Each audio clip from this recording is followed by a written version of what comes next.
You know, we spend a lot of time on this show debunking bad science metaphors. We do. There are plenty of them out there. Right. But today we are going after the big one. The one absolutely everyone learns in high school, physics. Oh, the water in a pipe. Yeah, the idea that electricity is just water flowing through a pipe. It's such a comforting image, you know? Just open the tap and the water flows. It is comforting. Hmm. But if you are trying to understand what is actually happening inside your electronics, the water analogy is worse than useless. It's totally misleading. Exactly. Because if you look at the source material we are covering today, specifically the Drude model from 1900, the reality inside a copper wire isn't a calm river. It's a mosh pit. Or a pinball machine. That is the analogy Paul Drude effectively created just 3 years after the electron was even discovered. Which is wild because he didn't have quantum mechanics yet, right? Right, he just had the kinetic theory of gases. So he basically treated electrons like gas molecules bouncing around in a box. But instead of a box, it's a metal lattice. Yes. In this model, the solid metal atoms, those are the stationary bumpers in the pinball machine. And the electrons are the pinballs. Exactly. They aren't flowing smoothly at all. They are frantically zipping around and crashing into these positive ions constantly. And this absolute chaos is where the Drude model somehow successfully explains Ohm's law. Because resistance isn't friction from the pipe walls.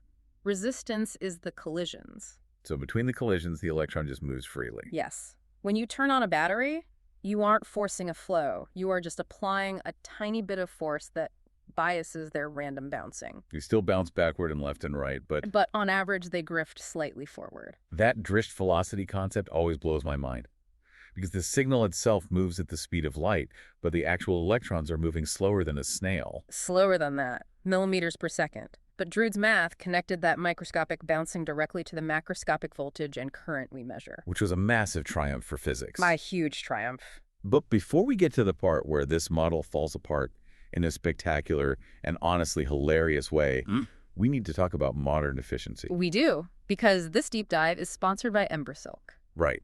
If you are trying to figure out where AI agents can actually make an impact for you, not just the hype, but real utility in automation or software development, you need to look at Embersilk. They are doing incredible work in AI training and integration, uncovering where agents can make the most impact for your business or personal life.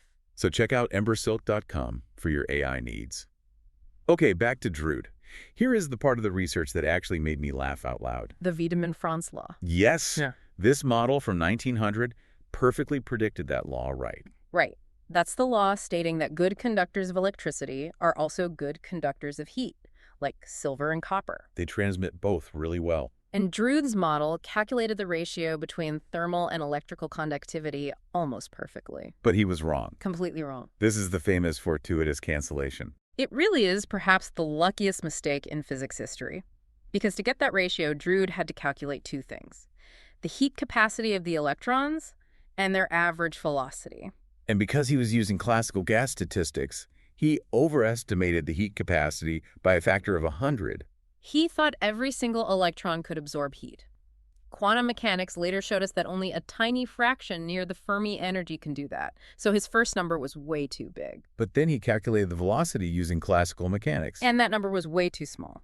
Also by a factor of 100. Yes. So he has one massive error dragging the math up and another dragging it down, and they cancel each other out perfectly. To the decimal point. It was a mathematical mirage.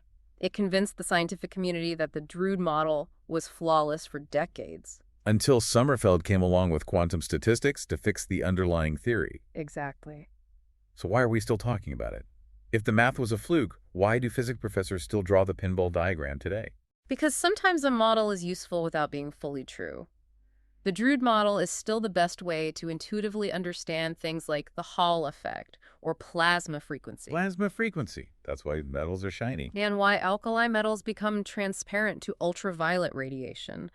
The Drude model accurately predicts the exact frequency where the electrons just cannot oscillate fast enough to block the radiation. It works beautifully for that. It does. Which is such a great reminder that science is this incredibly optimistic, iterative process. You don't need the ultimate truth instantly to make amazing progress. No, you don't. Drude built the bridge to solid-state physics using faulty planks. but it held up long enough for us to cross. We wouldn't have modern electronics or the device you're listening to this on right now without that brilliant wrong turn. It paved the way for all the quantum understanding we have today. Human ingenuity is just fantastic that way. We figure it out as we go. So here is a positive thought for you to take with you. If a model as technically flawed as Drude's could lay the groundwork for our entire modern world. What current scientific facts that we rely on are actually just useful approximations waiting for an incredible upgrade. It means we have so many more brilliant breakthroughs ahead of us. We're just getting started. It is a wonderful time to be curious. It really is. Eh. Hey, if you enjoyed this podcast, please subscribe to the show.